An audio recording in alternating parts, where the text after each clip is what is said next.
Chu Băng, hóa ra là anh, Võ Tổng. Hồ Trường Hưng ở đó sao? Anh đã làm gì với hắn? Vì Chu Băng đã phá vỡ quy tắc trò chơi trước, thì tôi cũng không cần phải tuân theo quy tắc nữa. Hồ Trường Hưng đã khai báo mọi việc rồi. Chu Băng cũng âm thầm hành động, mưu tài hại mạng, anh chỉ còn chờ trả giá thôi. Để rồi xem. Võ Tổng, anh cũng nên suy nghĩ kết quả của chính mình đi. Hạ tiểu thư ghét nhất là người hai mặt. Nói xong, Chu Băng ngay lập tức cúp máy. Hạ Vũ Đình cau mày, vẻ mặt trịnh trọng rồi đi đến trước mặt Hồ Trường Hưng. Bây giờ anh có thể khai báo được chứ? Giọng Hạ Vũ Đình không lớn, nhưng giọng điệu lại lạnh buốt xương. 3 ngày trước Chu Băng tìm tôi, yêu cầu tôi đối phó với Trần Hải. Hắn còn nói sau này tuyệt đối sẽ không làm tôi thiệt thòi. Mặc dù Hồ Trường Hưng là quản lý bộ phận xử lý, nhưng cũng không dám công khai đối đầu với Trần Hải. Hồ Trường Hưng lấy Trương Hòa làm con ma chết thay. Chuyện xảy ra là tôi và Lý Lý có quan hệ mờ ám, vì vậy đã lợi dụng mối quan hệ này gọi điện kích động Trương Hòa trong lúc hắn đang lái xe. Lúc Trương Hòa nghe điện thoại, chiếc xe đang di chuyển gần ngã đường dốc đứng. Vì vậy hôm qua khi tôi theo dõi anh và Lý Lý, thực ra anh đã biết.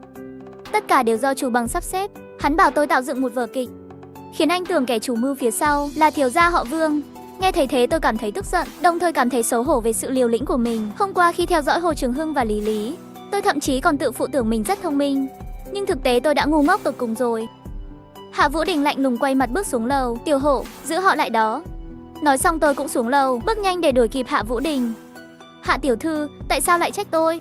Tôi quá ngu mới bị Chu Băng đưa vào bẫy. Hạ Vũ Đình bất ngờ dừng bước, quay lại lạnh lùng hỏi tôi. Võ Tổng, có phải anh nghĩ kẻ chủ mưu đằng sau chuyện này là Chu Băng? Không phải sao, vừa nãy điện thoại, Chu Băng cũng không phủ nhận. Trước đây tôi nghi anh khá thông minh. Tôi không ngờ anh lại ngu ngốc đến vậy.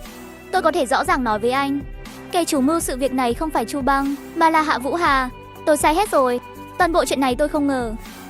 Hạ Vũ Hà cố tình gây chia rẽ giữa tôi và nhà họ Vương, chỉ để ảnh hưởng đến vị trí của tôi trong gia tộc. Nếu xung đột nổ ra, tôi rất có thể bị gia tộc bỏ rơi. Loại bỏ đối thủ là mục đích thực sự của cô ta. Đồ ngốc, bây giờ anh hiểu chưa? Nghe Hạ Vũ Đình nói như vậy, tôi mới sáng mắt ra. Chống lại Trần Hải, vừa có thể thể hiện tôi đứng về phe nào, tiếp theo làm lộ ra điểm yếu của tôi. Cùng lúc ảnh hưởng nghiêm trọng đến vị trí của Hạ Vũ Đình trong gia tộc. Thủ đoạn của cô ta thật sâu xa. Tôi phải mau về nhà giải thích tình hình, đừng làm phiền tôi về vụ Trần Hải nữa.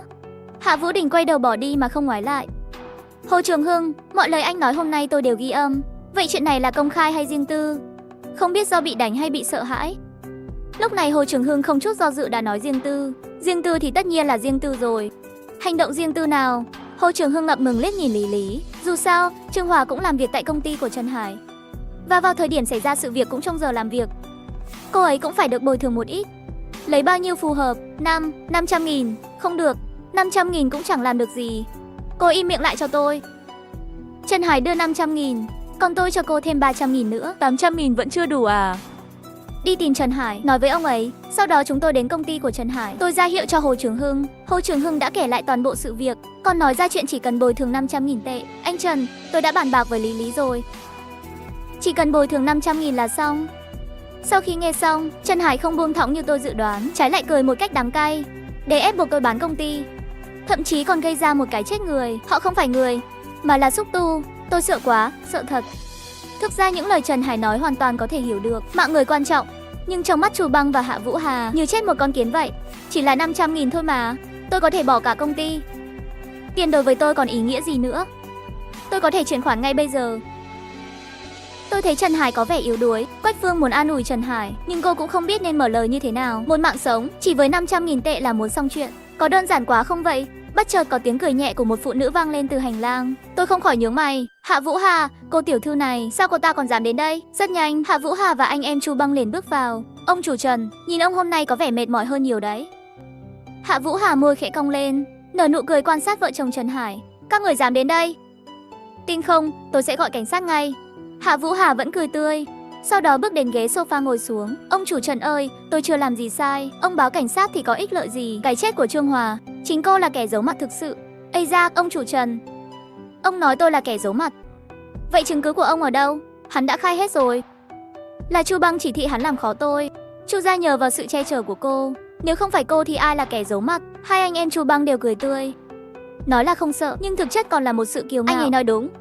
Trước khi xảy ra chuyện, Chu Băng thực sự đã tìm gặp anh ấy, nhưng Trương Hòa thì chết vì tai nạn xe. Cuối cùng vẫn do số phận của hắn.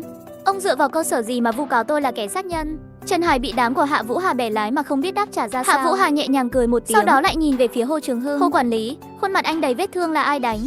Tôi có thể cho rằng Anh không chịu nổi sự đe dọa bạo lực, nên mới phải khuất phục đúng không?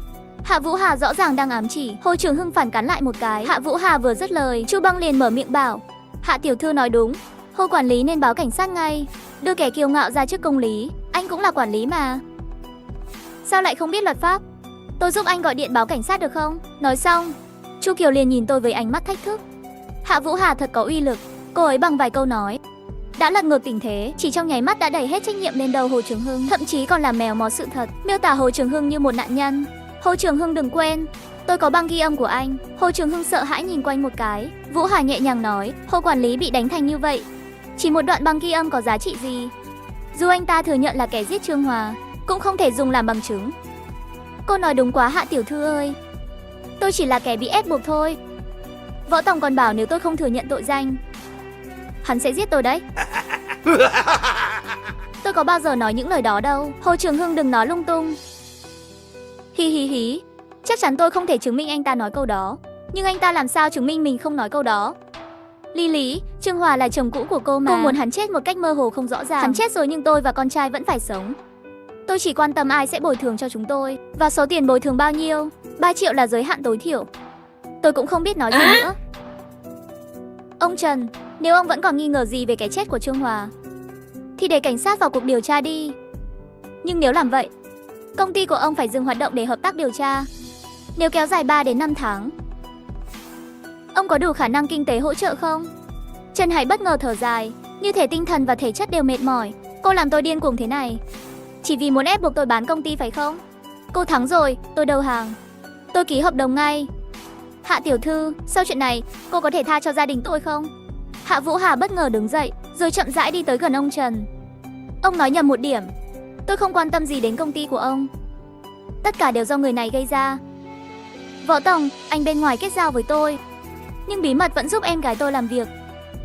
Tôi ghét nhất loại người hai mặt như anh. Anh phải chịu trách nhiệm chính về mọi chuyện này.